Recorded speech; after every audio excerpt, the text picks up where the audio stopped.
What do you know about Genesis chapter 4? A chapter that unfolds a dramatic narrative featuring characters like Cain, Abel, and Seth. It introduces us to the first offerings made to God, the first expression of human anger, and the first act of fratricide. It tells us about God's justice and mercy, and about hope arising amidst despair. It's a chapter that holds deep lessons about life, sin, and redemption. So let's dive deeper into this chapter to fully understand its message. Genesis chapter 4 begins with the birth of Cain and his brother Abel. Eve, the mother of all living, rejoices in the birth of her firstborn, Cain. Her joy is amplified by the realization that with God's help, she has brought forth life. This is a significant moment as it marks the continuation of humanity outside of Eden, showcasing God's promise of life despite the fall. Later on, Eve gives birth to another son, Abel. Now Cain and Abel, the first siblings in the history of mankind, are set to walk their distinct paths, each carrying a unique role in the unfolding narrative of humanity. Cain, the firstborn, takes on the role of a farmer. He tills the soil, planting and nurturing crops. His work is a testament to mankind's inherent connection with the earth, a relationship initially established when Adam was tasked to tend the Garden of Eden. Cain's occupation symbolizes mankind's ongoing stewardship over the land, a responsibility that echoes through generations. On the other hand, Abel becomes a shepherd, a keeper of flocks. His role differs from his brother's but is equally significant. Abel's work signifies mankind's dominion over the animal kingdom, a decree set by God in the early chapters of Genesis. His role as a shepherd also foreshadows themes of guidance and protection that resonate deeply in later biblical narratives.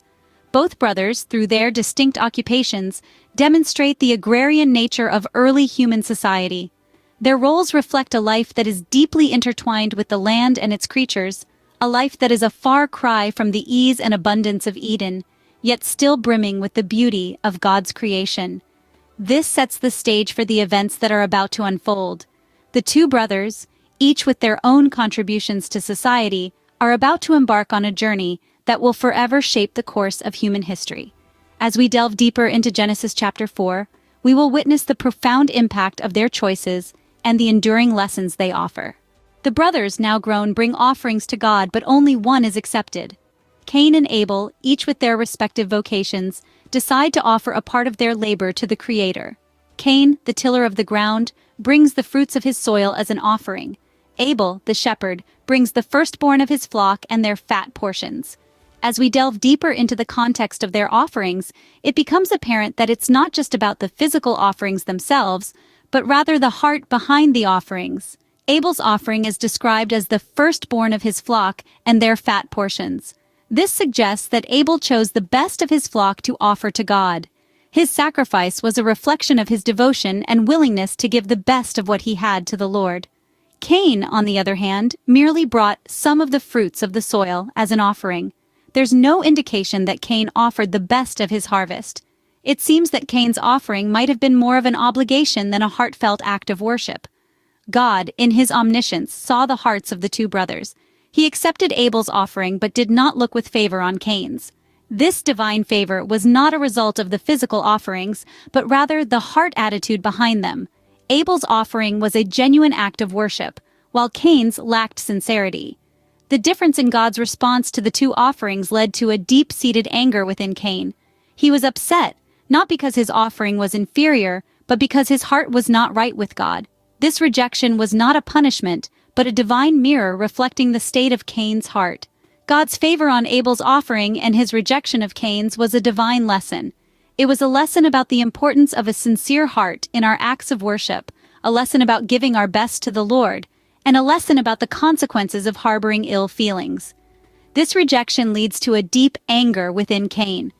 As we continue, we'll see how this anger unfolds and the dire consequences it brings. Seeing Cain's anger, God issues a warning. The narrative takes a pivotal turn in verses 6 and 7 as God steps in, addressing Cain directly. This is a crucial moment, a divine intervention that seeks to steer Cain away from the destructive path he's treading. God's words to Cain are both a warning and an encouragement. He states, "Why are you angry, and why has your countenance fallen?" God, in his omniscience, sees the turmoil brewing within Cain.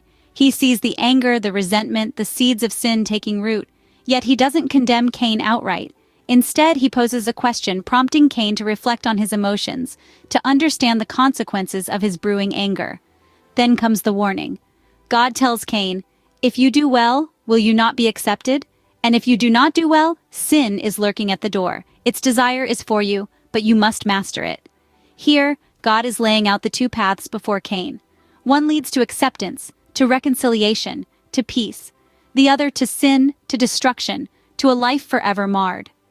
God's warning is also an invitation to Cain to master his sin, to control his impulses, to choose the path of righteousness. Sin is personified as a predator, lurking at the door, waiting to pounce. Yet, God assures Cain that he has the power to master it, to keep it at bay. This is a profound lesson on personal responsibility, on the importance of making the right choices, and on the constant struggle against sin that marks the human condition. But God's warning is not only for Cain. It echoes down the ages, reaching us today. It's a timeless reminder of the lurking danger of unchecked emotions, of the potential we all have to fall into sin, and of the importance of self-control and righteous living. Despite the warning, Cain does not master his sin. This is the tragic outcome of ignoring God's counsel, but it's also a call to us, reminding us to heed God's warnings, to strive against sin, and to choose the path of righteousness. Overcome by anger, Cain commits a terrible act. The gravity of this moment is impossible to downplay. Anger, unchecked and uncontrolled, leads Cain to commit the unthinkable. Fratricide, the murder of his own brother. The first murder in human history, marking a devastating escalation of sin's impact on humanity. God, in his omnipotence, immediately knows what has transpired. He confronts Cain, asking about Abel's whereabouts. Cain, perhaps in panic or defiance, responds with a question that echoes through the ages. "Am I my brother's keeper?" Cain's evasive response does not deter God. He reveals his knowledge of the crime, stating, "Your brother's blood cries out to me from the ground." In this moment, God issues Cain's punishment. Cain is cursed from the earth, which has opened its mouth to receive his brother's blood. He is to become a wanderer, a restless fugitive on the earth. This punishment is severe, fitting the gravity of Cain's crime. Yet it's interesting to note the duality of God's judgment. It's not just retributive, it's also protective. When Cain laments that his punishment is too great to bear, fearing that anyone who finds him may kill him, God intervenes. He places a mark on Cain, not as a further punishment, but as a protective sign. This mark will prevent others from killing Cain, ensuring that the punishment fits the crime, but does not exceed it. This act of mercy amidst judgment is a profound demonstration of God's character. Even in his anger, God is just. Even in punishment, God is merciful. Cain's punishment is a direct consequence of his actions, yet God's mercy ensures his survival. So Cain leaves God's presence, doomed to wander, yet protected by a divine mark. His story serves as a stark reminder of the severe consequences of unchecked anger and jealousy, as well as the merciful nature of God, even in the face of our gravest sins. Cain is punished, but God also shows him mercy. This narrative, woven with judgment and mercy, echoes throughout the ages, reminding us of our responsibility towards our fellow humans and the ever-merciful nature of God.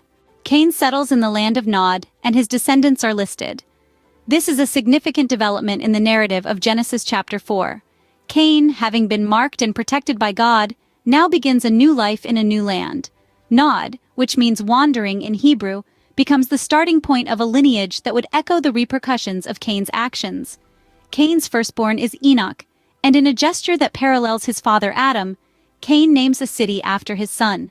The city of Enoch stands as a testament to Cain's legacy, a civilization born out of a wanderer's descendants. As we delve deeper into the genealogy, we encounter figures such as Irad, Mehujael, Methushael, and finally Lamech, who becomes a focal point in the narrative. Lamech, a seventh-generation descendant of Cain, is a character that mirrors Cain's violent tendencies but in a much more brazen manner. Lamech boasts to his wives Ada and Zillah about a murder he commits. He proclaims, "I have killed a man for wounding me, a young man for injuring me. If Cain is avenged 7 times, then Lamech 77 times." This is a chilling proclamation, one that not only highlights Lamech's violent deeds, but also his audacious sense of entitlement to divine protection. This escalation of sin and violence in Cain's lineage is a stark contrast to the agrarian simplicity of Cain and Abel's time. It paints a picture of a society spiraling into deeper sin, a society far removed from the divine harmony of Eden. It underscores the profound impact of Cain's actions, not just on his life, but on generations that followed. What we see here is that sin, once it takes hold, can permeate and reverberate through generations. It continues to deepen its roots in humanity, influencing behaviors and shaping societies. However, it's essential to remember that this is not the end of the story. In the next scene, we will see a glimmer of hope in the darkness, a promise of a new beginning. Sin continues to deepen its roots in humanity, but as we'll soon learn, hope is never far behind. In the midst of despair, a new hope arises with the birth of Seth. Here, in the concluding verses of Genesis chapter 4, we find a turning point in the narrative. After the tragic loss of Abel and the deepening sin within Cain's lineage, Eve gives birth to another son, named Seth. The name Seth means appointed or compensation. This is no ordinary naming but a statement filled with significance. It is as if Eve is expressing her hope and faith in God's providence, despite the turmoil and loss that has come before. Seth's birth is seen as a divine appointment, a compensation for Abel who was killed by Cain. But why is Seth's birth so important? The answer lies in the continuation of the godly lineage. Seth's line, unlike Cain's, is marked by a return to calling upon the name of the Lord. In the midst of a world spiraling into sin, Seth's lineage stands as a beacon of faithfulness and hope. Furthermore, Seth's birth carries a deeper significance in the grand narrative of the Bible. Seth is the ancestor of Noah, and through Noah's line, the line of Abraham. And as we trace this lineage, we come to the ultimate fulfillment of God's promise, the birth of Jesus Christ, the Messiah. Seth's birth then becomes not just a moment of hope in a dark chapter, but a crucial link in the chain of redemption that stretches throughout the Bible. So, as we reflect on the birth of Seth, let's remember its significance. In the midst of despair, a new hope arises. Even in the face of deepening sin and escalating violence, God's plan continues to unfold. His provisions are steadfast, His promises are certain, and His love remains unchanging. Seth's birth brings a beacon of hope and the promise of a new beginning.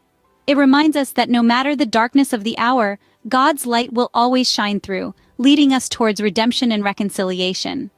It is a testament to God's unwavering commitment to restore and renew His creation. Genesis chapter 4 is a deep exploration of the consequences of sin. This chapter takes us on a journey, from the birth of Cain and Abel, through their offerings to God, the manifestation of unchecked emotions, to the mercy and justice of God in punishment, and finally, the birth of Seth, symbolizing hope amidst escalating sin. Cain and Abel's births mark the continuation of humanity, their occupations painting a picture of early agrarian society. Their offerings to God, however, reveal a deeper truth about heart attitudes. Abel's offering, described as the firstborn and fat portions, illustrates the importance of giving God our best. It's a gentle reminder for us to examine our heart attitudes in our offerings and worship. God's warning to Cain about lurking sin underscores the value of self-control and righteousness, a lesson we would do well to heed.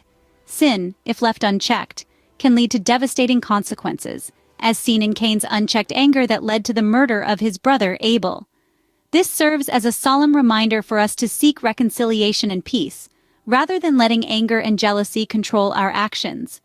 God's punishment of Cain was both just and merciful, showing us that even in punishment, God's mercy prevails. He made Cain a wanderer, but also gave him a mark of protection. Cain's descendants, particularly Lamech, highlight the escalating nature of sin and its impact on generations, urging us to strive to leave a godly legacy. The birth of Seth, after such despair, represents hope and the continuation of the godly lineage leading to the Messiah.